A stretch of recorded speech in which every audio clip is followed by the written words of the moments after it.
All right, welcome back. We're in the Midnight Mirage. It's your host, Blackbeard. I got a special guest in the building today. Got the brother Ameen Alim in here, recording and performing artist. New brother coming in, got some powerful stuff, powerful message.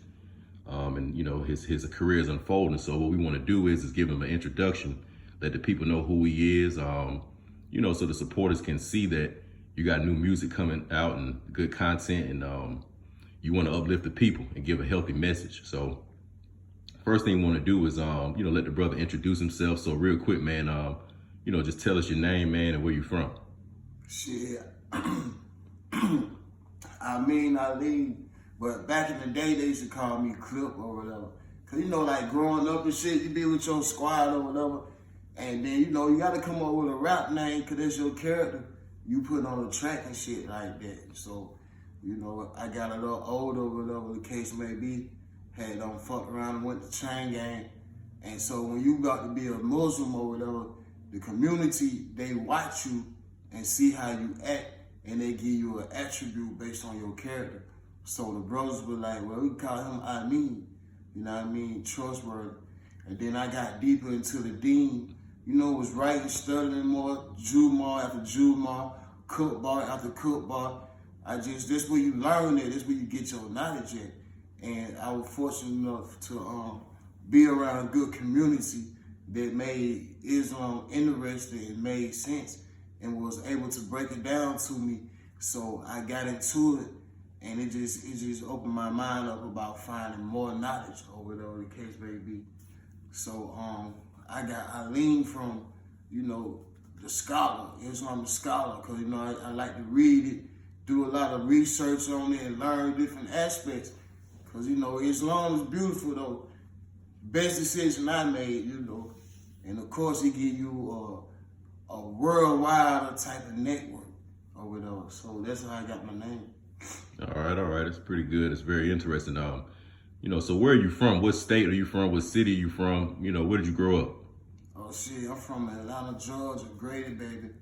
But we moved to the south side too, back in the day and shit, when they was tearing down all the projects. I was born in Egan home, then we moved to Harris home, then, my mom and them, wanted a better life, a better environment, I guess. So we had moved out there to Clayco, College Park, all that shit.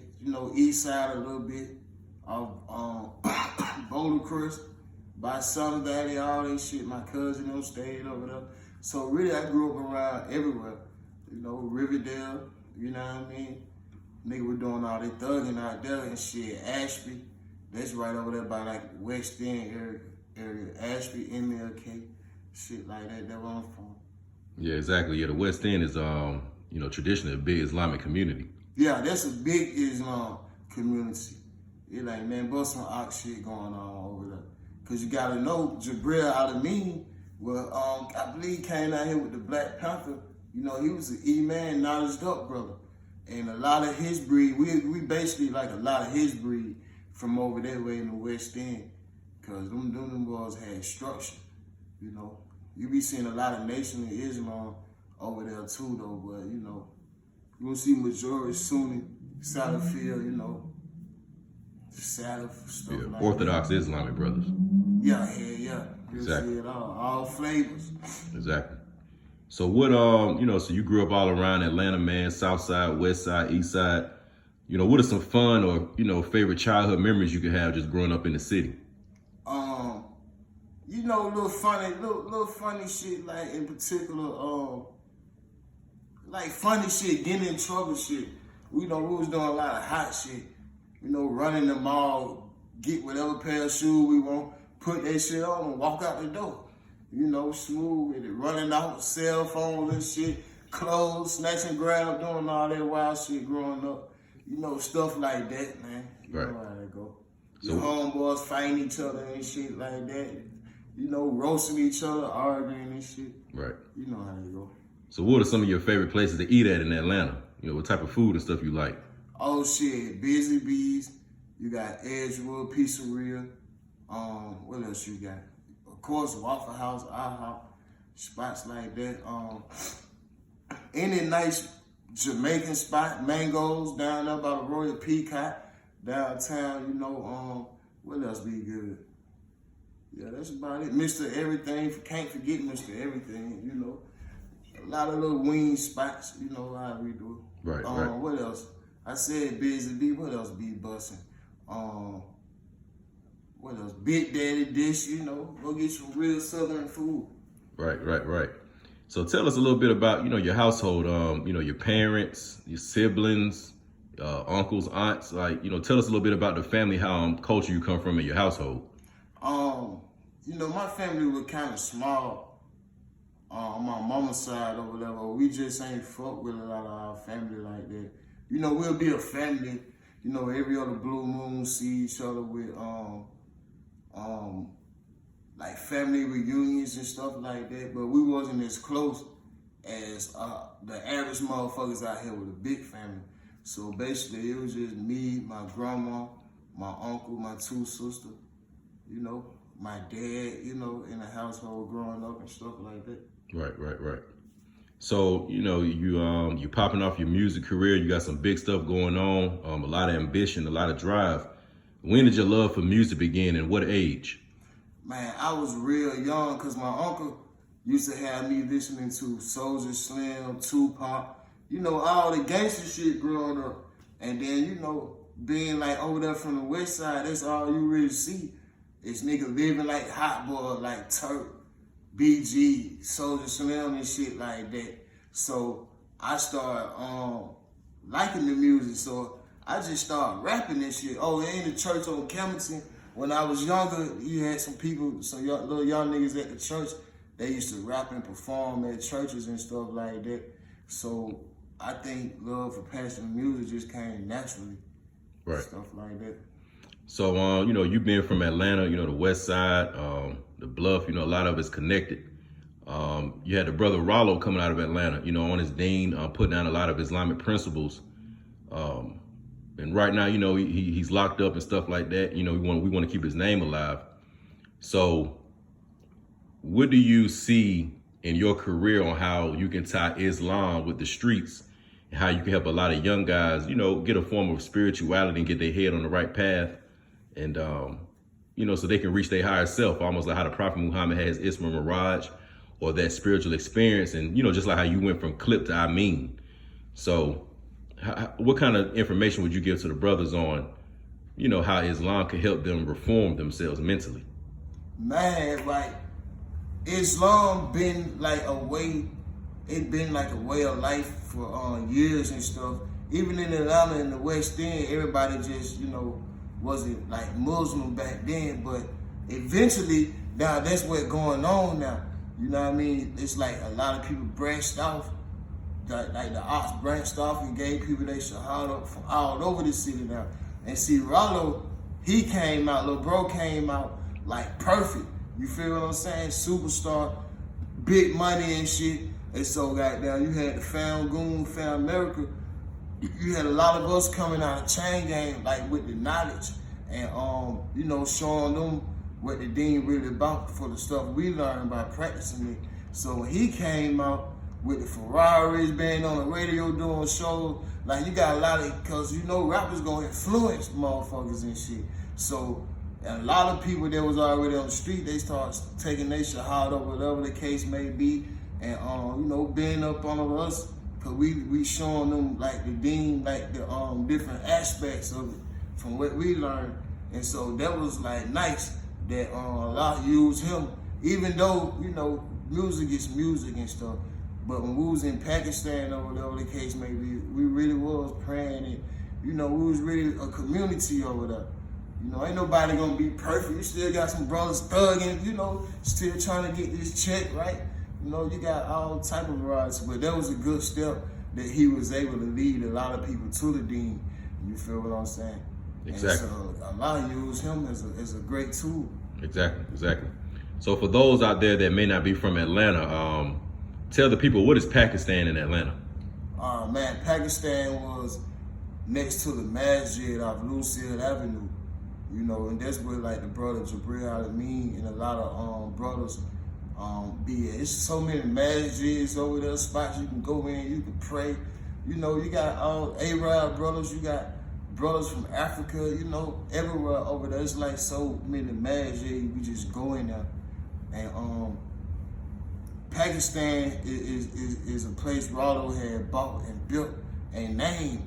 And that was like a place where we can just go over there, you know, me and your brothers and stuff, you know what I mean? Assalamu alaikum. Go over there and make and dawah with the brothers and pray, you know.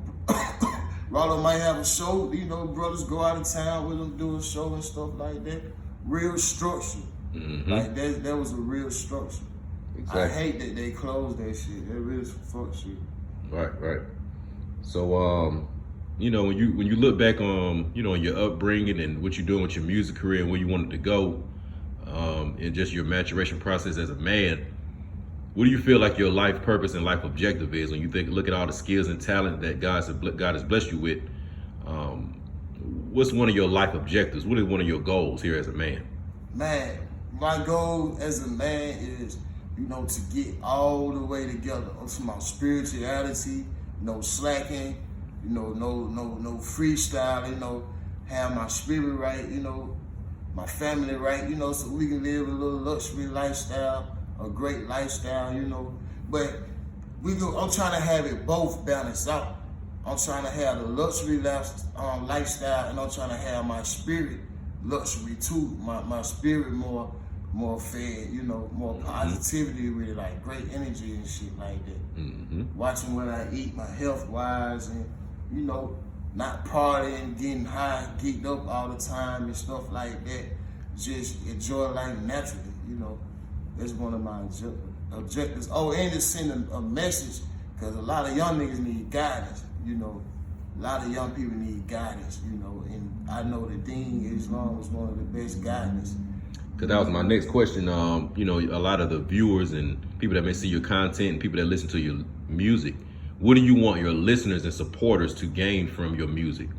I want them to gain like knowledge, you know, wisdom, and of course I love Islam so much. I feel like I'm a representation of that. So I be having to watch what I do, because my character, you know, your character is everything. But I want them to gain some knowledge, some history about, you know, a little inside, like the world from my eyes, from my point of view, you know, because life is a journey. Exactly.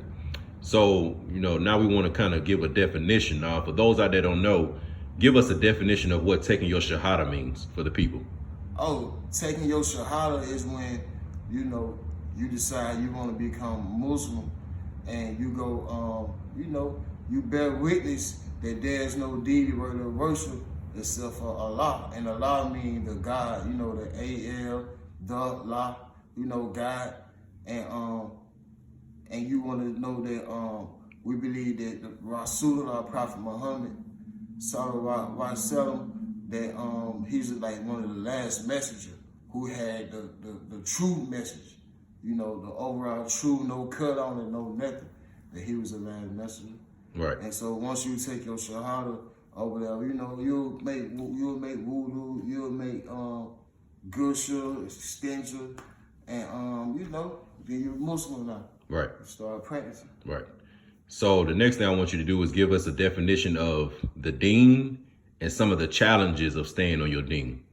The deen is like the Islamic, like the lifestyle, the way of life that you you're like the Limon, like what you do and how you gonna practice it or whatever the case. Like not going controversial to Islam. The best as you can. You know we don't eat pork. You know we don't be doing that fuck nigga shit. You know we try to get more good deeds, cause your deeds gonna be written for you. So if you die or whatever the case may be, you want to have more good deeds than bad deeds. Right. So you know, to get ready to wrap the interview up, man, you know, right now we want you to tell the people, you know, your social media, where they can find you at, you know, message you, contact you, etc. Oh shit, you can check my IG out. It's Ameen Alim. It's Ameen _ then Alim then _. All right. So tell us, you know, so what are you working on right now? You know, I know you got some stuff coming out in the future. Before you did Volume 1, The Emperor's Revival, which will be a link will be in this so that people can listen to that. But, you know, just tell the people what they can expect from you in the future. Oh, shit, you can expect clothing lines, more music, shit, movies and stuff like that. I'm creative. And so it's time to start to put that to work, but expect like stuff like that, clothing line, movies, more music, you know, programs and shit like that, more businesses. It's gonna be fun, but you can expect a lot. Exactly. All right, man, so we're gonna get ready to close the interview out on. Once again, it's the brother Ameen Alim. You know, the next big musician coming out of Atlanta, South Side, West Side shit. And y'all stay tuned for the next one. We out.